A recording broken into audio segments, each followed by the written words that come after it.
In this tutorial, we'll walk you through the process of utilizing our K-Myo with the second channel. We'll explain the significance of the second channel and demonstrate how to position it for quadriceps testing, with feedback on hamstring engagement from the second channel. First, we'll show you how to place the second channel, followed by a walkthrough of the assessment and its implications.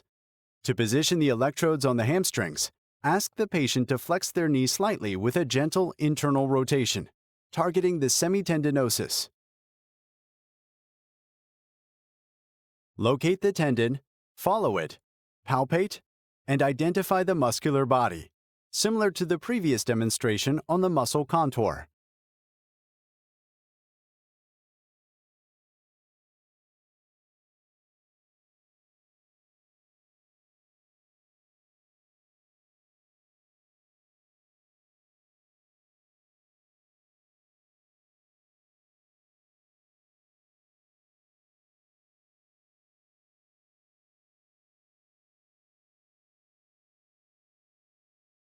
Placing the electrodes for the second channel involves using the red and white electrodes, ensuring they are not too far apart, typically within 1 to 4 centimeters.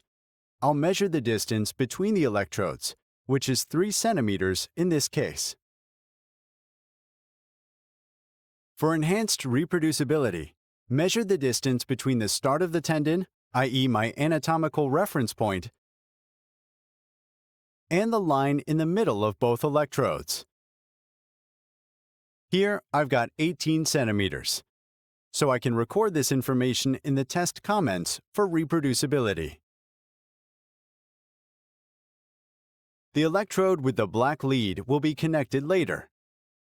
I'll place it on the bony landmark, preferably on the patella, ensuring it's the boniest part.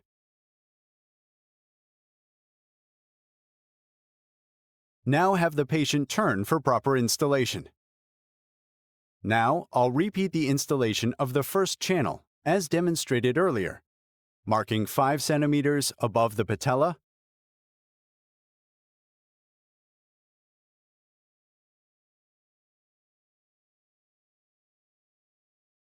tracing a line on the quadriceps,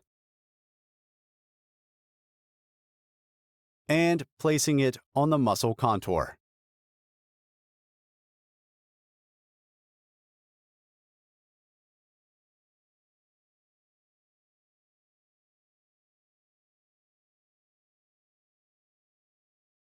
I'll instruct the patient to contract.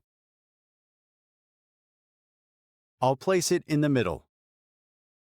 Then I'll connect the second channel, and the black channel, which enhances our signal, will be positioned on the bony landmark, either on the external condyle